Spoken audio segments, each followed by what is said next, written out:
அல்ஹம்துலில்லாஹ் அல்ஹம்துலில்லாஹி ரப்பில் ஆலமீன் அஸ்ஸலாத்து வஸ்ஸலாமு அலா சய்யிதினா முஹம்மதின் வ அலா ஆலி சய்யிதினா முஹம்மதின் வ பாரிக் வஸல்லிம் அலைஹி. அம்மா பாத். அல்லாஹ்வுடைய மாபெரும் கிருபை 28 தராவி நிறைவு பெற்றிருக்குது.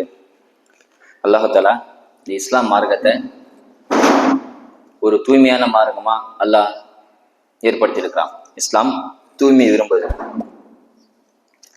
அது அல்லாம அசுத்தத்தையும் அசிங்கத்தையும் இஸ்லாம் ஒருபோதும் விரும்பாது. தூய்மையான அதை விரும்பும். தூய்மையான ஆடை, தூய்மையான உணவு, இதுதான் இஸ்லாம் நமக்கு கற்றுத்தருது. அல்லாஹ் தஆலா சொல்லும்போது குலுமின் தொய்பாத், சுத்தமானதை தூய்மையானதை சாப்பிடுங்க என்பதாக அல்லாஹ் தஆலா குர்ஆன்ல சொல்றான். எல்லா நபிக்கும் அல்லாஹ் கட்டளையிட்டான் தூய்மையான மட்டுமே நீங்க சாப்பிடுங்க அப்படின்னு. அது அல்லாம வேற எதையும் நீங்க தூய்மையான ஆடை உடுத்துங்க, தூய்மையா சாப்பிடுங்க, உங்கள் உடல்ல இருந்து தூய்மையான நறுமணம் வீசலாம், துர்வாடை வீசக்கூடாது என்பதாக அல்லாஹ் நமக்கு சொல்லியிருக்கிறான். ஒரு ஹதீஸ்ல ஸல்லல்லாஹு சொல்றாங்க, நீங்க பச்சை பூண்டையும் பச்சை வெங்காயத்தையும் சாப்பிட்டு பள்ளிவாசலுக்கு வராதீங்க அப்படின்னு சொல்றாங்க. அது ஒன்றும் தடை கிடையாது, ஹராம்லாம் கிடையாது. ஆனா நீங்க அதை சாப்பிட்டீங்கன்னு சொன்னா பள்ளிவாசலுக்கு வராதீங்க. சாப்பிட்டேன்னு சொன்னா நல்லா நறுமணம் தான் சாப்பிடுங்க. ஏன்னா நீங்க பச்சை பூண்டு பச்சை வெங்காயத்தை சாப்பிட்டீங்கன்னு சொன்னா உங்க வாயில இருந்து ஒரு ஸ்மெல், ஒரு துர்நாற்றம், கெட்ட வாசனை வீசும். அதனால மனிதர்கள் உங்க பக்கத்துல நிக்கிற மனிதர்கள் வெறுப்பாங்க. மனிதர்கள் வெறுக்காத மலக்குகளும் வெறுக்கிறாங்க. மலக்குக்கு அந்த வாசனை பிடிக்காது. பள்ளிவாசல்ல நம்ம மட்டும் இல்ல, மலக்குகள் எல்லாம் சூழ்ந்துதான் இருக்கிறாங்க. இப்ப நீங்க பச்சை பூண்டு பச்சை வெங்காயம் சாப்பிட்டு வந்தீங்கன்னு சொன்னா மலக்குகளை பள்ளி விட்டு வெளியில போயிடுவாங்க. அது மிகப்பெரிய குற்றமாயிடும். அதனால நீங்க நல்லதை சாப்பிடுங்க. நறுமணம் உங்க மேல நறுமணம் வீச மாதிரி பாத்துக்குங்க. வேர்வை நாற்றம் வராம துர்நாற்றம் வீசாம இருங்க என்பதாக மார்க்க நமக்கு கத்துத்தருது. இப்னு அப்பாஸ் அறிவிக்கிறாங்க, ஸல்லல்லாஹு கிட்ட சஹாபாக்கள் கேட்கிறாங்கன்னா, நான் இனிமே உங்கள்ட்ட அடிக்கடி ஜிப்ரீல் அலைஹிஸ்ஸலாம் வரப்போக இருந்தாங்க, இப்ப கொஞ்ச நாளா வரதே கிடையாது, என்ன காரணம் அப்படின்னு கேட்கறாங்க. அப்ப ஸல்லல்லாஹு அலைஹி வஸல்லம் ஒரு கடுமையான வார்த்தை யூஸ் பண்றாங்க. எப்பவுமே அப்படி பேச மாட்டாங்க. ஸல்லல்லாஹு அலைஹி வஸல்லம் சஹாபாக்கள் பார்த்து எப்படி வருவாங்க, ஜிப்ரீல் அலைஹிஸ்ஸலாம் எப்படி வருவாங்கன்னு நான் கேட்கிறேன். ஸல்லல்லாஹு அலைஹி வஸல்லம் சொல்றாங்க, நீங்க சரியா பல் துலக்க மாட்டேங்கிறீங்க. யாரை பார்த்து ஸல்லல்லாஹு அலைஹி வஸல்லம் சொல்றாங்க? சஹாபாக்களை பார்த்து ஸல்லல்லாஹு அலைஹி வஸல்லம் இப்படி கடுமையான வார்த்தையை சொல்லி கேட்கறாங்க. ஏன் ஜிப்ரீல் அலைஹிஸ்ஸலாம் வரல அப்படின்னு தெரியாம கேட்டாங்க. அது ஸல்லல்லாஹு அலைஹி வஸல்லம், நீங்க சரியா பல் துலக்க மாட்டேங்கிறீங்க, கரெக்டா நகத்தை வெட்ட மாட்டேங்கிறீங்க. சில பேர் நகம் வாரம் வெட்டுறது சுன்னத்து, சில பேர் நகம் வெட்டாம நிறைய பேர் இருக்கிறாங்க. நகத்தை வாரம் வெட்டிடுவோம். நீங்க பல் சரியா துலக்கிறது இல்ல, நகம் சரியா வெட்டுறது இல்ல, மீசையை சரியா சுண்ணத்து பேராங்க கட் பண்றது இல்ல. சில பேர் மீசை உதடு கீழெல்லாம் வரும், அதுமே பாவம். சில பேர் தெரியுதே இல்லை, நம்ம சாப்பிடும் போது குடிக்கும் போது அந்த மீசையில பட்டுதான் உணவு உள்ள போகும். அது உடல்ல மிகப்பெரிய மாற்றத்தை, ஒரு நோயை உண்டாகும். அதுதான் இஸ்லாம் அழகா சொல்லுது, மீசையை கத்தரிச்சிங்க. சொல்லும் போது இஸ்லாம் சொல்லும், தூரம் வந்து பார்த்தேன்னு சொன்னா, நம்மள யாராவது தூரம் வந்து பார்த்தா தாடி மட்டும் தான் தெரியணும், மீசை தெரியக்கூடாது. மீசை இதுக்கு இல்லை அப்படின்னு நினைப்பாங்க. கிட்ட வந்து பார்த்தா தான் மீசை தெரியுமா. அந்த அளவுக்கு மைனஸ்ல 0 வச்சிருக்கோம். மைனஸ்ல மீசை வளர்க்கணும் இஸ்லாம் நமக்கு கற்றுத்தருது. அதனால ஸல்லல்லாஹு அலைஹி வஸல்லம் சொல்றாங்க, நீங்க சரியா பல் துலக்க மாட்டேங்கிறீங்க, நகம் சரியா வெட்ட மாட்டேங்கிறீங்க, மீசையை கத்தரிக்க மாட்டேங்கிறீங்க, விரல் இடுக்குல உள்ள அழுக்கெல்லாம் நீங்க சுத்தம் செய்ய மாட்டேங்கிறீங்க. இப்படிதான் நீங்க என்னை சுத்தி உட்கார்ந்துருந்தா எப்படி ஜிப்ரீல் அலைஹிஸ்ஸலாம் வருவாங்க என்பதாக ஸல்லல்லாஹு அலைஹி வஸல்லம் சொல்றாங்க. எவ்வளவு பெரிய வார்த்தை சஹாபாக்களை பார்த்து. அவங்கள பார்த்துக்கிறதுல நமக்கு ஸல்லல்லாஹு அலைஹி வஸல்லம் சொல்றாங்க. அதனால்தான் மரண தருவாயில சக்காத் ஹால்ல இருக்கவங்களுக்கு பல் துளைக்கி விடுவாங்களாம், மிஸ்வாக் செய்வாங்க. ஏன்னா மலக்கு அப்பதான் வருவாங்கன்னு சொல்லி. ஏன் ஜனாசாக்கு அத்தரு பன்னீர் சென்ட் எல்லாம் ஏன் போடுறாங்க தெரியுமா?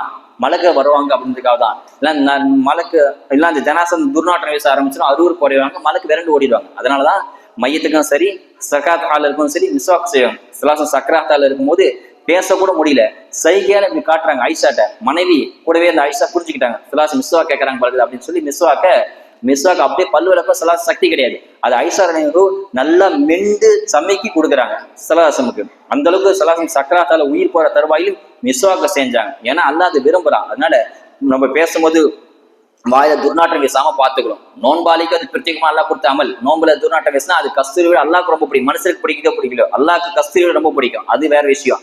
ஆனா எப்பயுமே ஆக்சுவலா நல்ல நறுமணத்தை வீசுன மாதிரி வாயை வச்சிருக்கணும். உடல நல்ல ஸ்மெல், நல்ல வாசனை மத்தவங்க லைக் பண்ற மாதிரி இருக்கணும். அப்பதான் மலக்கு விரும்புவாங்க, அல்லாஹ் விரும்புவாங்க. ஒரு கடத்துல ஸல்லல்லாஹு அலைஹி வஸல்லம் சொன்னாங்க, வெள்ளிக்கிழமை கட்டாயம் குளிக்கிறது ஃபர்லாவே ஆக்கிட்டாங்க. இப்ப நமக்கு ஃபர்ல கிடையாது, சுன்னத்து. குளிச்சா நன்மை, குளிக்கலாம் நன்மை கிடையாது. சில ஆயிஷா அறிவிக்கிறாங்களா, சஹாபாக்கள் வேலை செஞ்சுட்டு அப்படியே அந்த வேர்வையோட துருவ வந்துருவாங்களாம். வந்த உடனே எல்லாத்துக்கும் ஒரு அருவருப்பு ஆயிடுச்சு. ஒரு துர்நாட்டம் கப்புன்னு வீச ஆரம்பிச்சோம். திடீர்னு உள்ள வந்தாங்க சொன்ன வேர்வையோட நிக்கிற எல்லாத்துக்கும் ஸ்மெல் வர ஆரம்பிச்சோம். ஒரு அத்தர் தேய்ச்சி உள்ள வந்தா ஸ்மெல் எல்லாத்துக்கும் வரும். அதே மாதிரி வேர்வையோட உள்ள வந்தா ஸ்மெல், கெட்ட வாசனை எல்லாத்துக்கும் வரும். இதை பார்த்து ஸல்லல்லாஹு அலைஹி வஸல்லம் கடமையாக்கிட்டாங்க. நீங்க வெள்ளிக்கிழமை குளிக்கிறது கட்டாயம் ஃபர்ல் அப்படின்றதாக ஸல்லல்லாஹு அலைஹி வஸல்லம் முன்பு காலத்துல சொல்லியிருந்தாங்க. ஏன்னு சொன்னா அந்த வேர்வை வரக்கூடாதுன்னு சொல்லி. ஏன்னா இதெல்லாம் சொல்றேன்னு சொன்னா, இஸ்லாம் சுத்தத்தை விரும்புது. சுத்தம் அல்லாத மற்ற அசிங்கத்தையும் அருவத்தையும் டோட்டலா தடை செஞ்சிச்சு. எதுதான் அருவருப்பா இருக்கோ, எதெல்லாம் அசிங்கமா இருக்குதோ எல்லாமே தடை. அந்த வழியில வந்ததுதான் போதை, மது, சிகரெட்டு, பான் பிறகு, அன்சு, கஞ்சா அப்படின்னு எல்லாமே. மதுனா மது மட்டும் கிடையாது, லிக்விடா இருக்கலாம், திரவியமா இருக்கலாம், மாத்திரையா இருக்கலாம், ஊசியா இருக்கலாம், இன்ஜெக்ஷனா இருக்கலாம், எல்லாமே இஸ்லாம் தடை செஞ்சிச்சு. இஸ்லாம் தூய்மை தான் விரும்புது. தூய்மை இல்லாமல் மற்ற அசிங்கத்தை அருவருப்பை எல்லாத்தையும் டோட்டலா இஸ்லாம் தடை செஞ்சிச்சு. மது அசிங்கமானது, மது சாதாரண கிடையாது. உமுல் ஹபாயிஸ், தீமைக்கெல்லாம் பாவத்துக்கெல்லாம் தாய் எதுன்னு சொன்னா மது தானா. நம்ம சாதாரண நினைக்கிற மது, அந்த மது செய்யற வேலை ரொம்ப மோசமானதா இருக்கும். இஸ்லாம் ஆரம்ப காலத்துல மதுவை விதவிதமா செய்வாங்க. இப்பெல்லாம் மண்ணா சாராயத்தை காய்ச்சுறாங்க. அப்ப காய்ச்சும் போது விதவிதமா விரட்டியா பொருளை போட்டு நல்லா வாசனமாக்குற மாதிரி ஏதோ வித்தியாசமா மதுவை காய்ச்சி வித்துட்டு வந்தாங்க சில சஹாபா. அந்த காலத்து மக்கள் அப்படித்தான் இருந்தாங்களாம். ஸல்லல்லாஹு அலைஹி வஸல்லம் சஹாபாக்கள் வந்து ஒரு கட்டத்தை கேட்க ஆரம்பிச்சாங்க, நான் இனிமே நாங்க மது குடிக்கலாமா அப்படின்னு. இல்ல குடிக்கூடாது அப்படின்னாங்க. இல்ல நாங்க அந்த மதுல இப்படி எல்லாம் போடுறோம், இந்த விஷயம் போடுறோம், ஒரு பழத்தை போடுறோம், ஸ்மெல்ல இப்படி தான் போடுறோம், கூடுமா? சிலசம் கூடாதுன்ட்டாங்க. இல்ல நான் இனிமே நாங்க குளிர் பிரதேசத்துல வசிக்கிறோம், ரொம்ப குளிர்து, அது ஒரு கட்டிங் போட்டோம் சொன்னா ஒரு நீட் ஆயிடும், குளிர் எங்களுக்கு தெரியாது, போட்டுக்கிட்டோமா? இல்ல கூடாது. இல்ல நான் இன்னும் ஆடுலாம் மேய்க்கிற மலை பிரதேசம் போறோம், உச்சி வெயில போறோம், பாலைவனமா இருக்குது, கொஞ்சம் குடிச்சிட்டா உடலை கொஞ்சம் சூட்டை தணிக்கும் அப்படி இப்படின்னு சொல்றாங்க. சிலரசம் அதெல்லாம் போதை தருமான்னு கேட்கறாங்க. ஒரே வார்த்தை போதை தருமா, நீங்க சொல்றது எல்லாமே போதை தருமான்னு கேட்கறாங்க. நான் இனிமே ஆமா போதை தருவோம். அப்போ போதை தர எல்லாமே ஹராம் அப்படின்னு சொல்லிட்டாங்க. எப்படி எப்படியோ வளைச்சு கேட்கறாங்க. நம்ம காலத்துல இப்ப சொல்லுவோம் இல்லையா, வட்டி ஹராமா அப்படின்னு. இல்ல அது 0% தான், அது ஃபைனான்ஸ் நம்ம காசு தான், கூடுமா? நகை மகளிர் லோன் தான், கூடுமான்னு எதுவுமே கூடாது வட்டி. அந்த மாதிரி சிலரசம் சொல்றாங்க போதை தரும் பானங்கள் எல்லாமே ஹராமு தான். சிலரசம் சொல்றாங்க போதை தரக்கூடிய வசூல அல்லாஹ் எந்த நன்மையும் வைக்கலையா.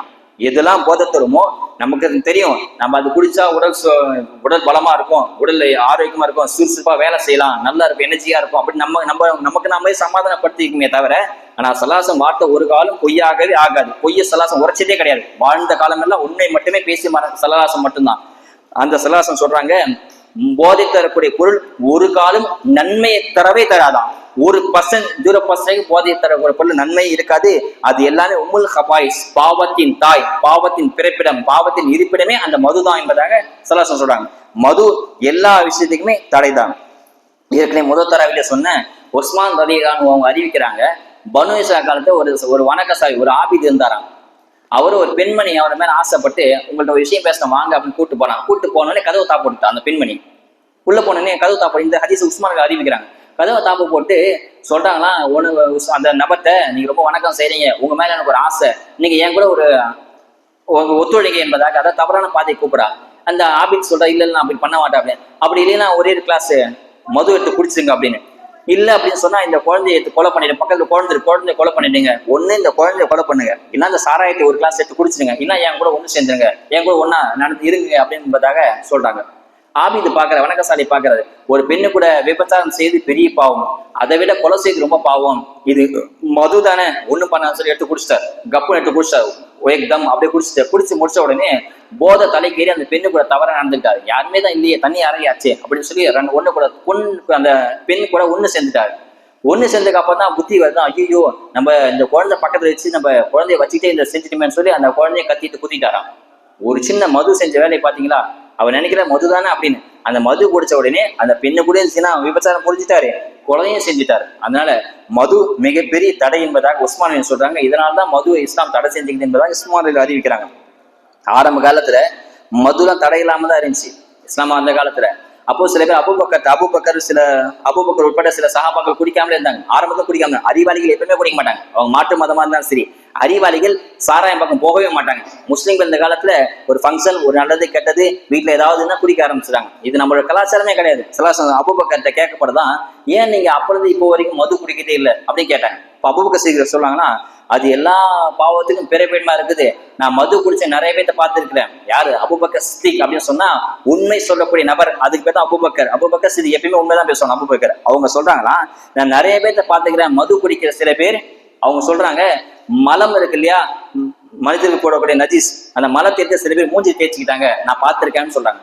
மலம் அதாவது நம்மள்ட்ட இருந்து வரக்கூடிய கழிவை எடுத்து இவர் மூஞ்சில பூச்சிக்கிட்ட ஒருத்தர். இன்னும் சில பேரு மது குடிச்சிட்டு போதை தலைக்கேறி நான் சகோதரி கூட ஒண்ணு சேர்ந்தது, அவர் ஒண்ணு சேர்ந்த விஷயத்துல நான் பார்த்திருக்கேன் அபூபக்கர் சொல்றாங்க. சகோதரி கூட ஒண்ணு சேர்ந்துட்டாரு, அசிங்கமான விஷயம்.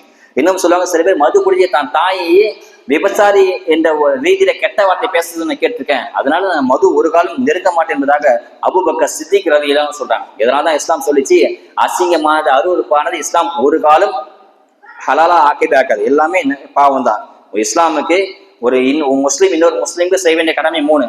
தும்பனா பதில் சொல்றது, அவர் அல்ஹம்துலில்லாஹ் தும்பி அல்ஹம்துலில்லாஹ் சொன்னா நம்ம இர்ஹம்குமுல்லாஹ் அப்படின்னு சொல்றது ஒரு கடமை. 2வது அவர் தான் விருந்துக்கு கூப்பிட்டா அவருக்கு பதில், தாவத்து கூப்பிட்டாருன்னா போயிடலாம், முடிஞ்சா போயிடலாம். 3வது அவர் சலாம் சொன்னா பதில் சொல்லலாம். ஆனா இஸ்லாத்துல ஒரு ஹதீஸ் வந்து தெரியுமா, யாராவது குடிச்சிருந்தா அவர் குடிச்சிட்டு இருக்கான்னு சொன்னா அவர் சலாம் கூட சொல்லக்கூடாதான். எவ்வளவு பெரிய விஷயம்! சலாம் அஸ்ஸலாமு அலைக்கும் சொன்னா அல்ல உங்கள் மீது அல்லாவின் சாந்தியும் சமாதம் உண்டாகட்டும் ஆகாதுக்கு, அதுதான் அர்த்தம். அந்த துவா கூட முகமன் சலாமா கூட சொல்லாதீங்க. குடிகாரனை பார்த்தா எப்பயுமே குடியிலே போதே இருக்கான் பாத்தீங்கன்னா, அவங்கள பார்த்து அஸ்ஸலாமு அலைக்கும் சொல்லாதீங்கன்னு சொல்றாங்கன்னா அது எவ்வளவு பெரிய பாவமா இருக்கும். குடிக்கிறது எவ்வளவு பெரிய விஷயம், எவ்வளவு பெரிய மோசமான விஷயமா இருக்கும். குடி ஒரு காலம் நன்மையை தராது. குடி வீட்டுக்கும் நாட்டுக்கும் கேடு. நிறைய விஷயம் குடியை பற்றி சொல்லுவாங்க. டாஸ்மாக் சாதாரணமா சொல்லுவாங்க, குடியில என்ன விஷயம் ஏற்படும், அகால மரணம், குடிச்சா அகால மரணம் ஏற்படும். 60 வகை நோய்க்கு அந்த குடிகோல் திறவுகா இருக்குது. குடும்பத்துல வன்முறை ஏற்படும். இன்னும் ஆண்களுக்கு ஆண்மை குறைவு ஏற்படும். 3வது மானம் இழப்பு. தன்னுடைய கையில இடுப்பு விட்டு அவுந்து போடுறதுன்னு தெரியாம ரோட்ல குடிச்சிட்டு ஆடிட்டு பாடிட்டு பேசிக்கிட்டு போவான், ஏய் அப்படின்னு போவான். அவனுக்கு அது பெருமையா ஹீரோ மாதிரி தெரியும். பார்க்கறவனா சிரிப்பான் அவனை பார்த்து, மானம் மரியாதை போயிடும்.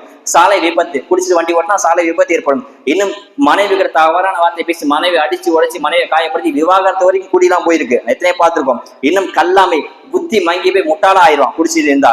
இன்னும் குடிச்சு காசெல்லாம் செலவு பண்ணி ஏழ்மை நிலைக்கு போயிடுவான். அதனால குடியில நிறைய பேர் இருக்கிறாங்க. அதனால மது எக்காலத்து கொண்டும் கூடாது. சலாசம் ஒரு நபர் கேட்கிறாரு, மது தடைந்து தெரியாம சலாசம் வந்து மது கொண்டு கொடுக்குறாரு. ஏன்பா இது மது தடையாச்சு தெரியாது அப்படின்னு, நியாயமே தெரியாது அப்படின்னு சொல்லி ஒரு அடிமை கூட இந்த மது கொண்டு வித்துடுவா அப்படின்னு சலாசம் கூப்பிடுறாங்க. என்னப்பா என்ன பண்ற அப்படின்னு, இல்ல நான் இன்னும் மது நமக்கு ஹராம் தானே, நான் கொண்டு போய் யாராவது காஃபி வித்துறேன் அப்படின்னு. அப்ப சலாசம் சொல்றாங்க, எப்படி உனக்கு மது குடிக்கிறது ஹராமோ மது விட்டு அது வரக்கூடிய காசும் ஹராம் தான்.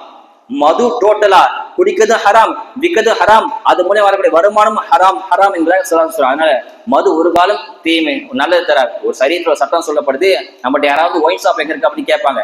அது என்ன விஷயமே தெரியல, தொப்பி போட்டு வந்துதான் கேட்பாங்க. யாரும் தொப்பி பண்ணிதான் பை ஒயின் ஷாப் எங்க இருக்கு கேட்பான். ரோட்ல நிறைய பேர் போவான் வரும், சும்மா கடமை விட்டு அவன்கிட்ட கேட்க மாட்டான். நம்ம தொப்பி போட்டு ஓரம் பண்ணிட்டு ஏன் நம்மகிட்ட ஓடி வந்து பாய் ஒயின் ஷாப் இந்த ரோட்ல எங்கப்பா இருக்குன்னு கேட்பான்.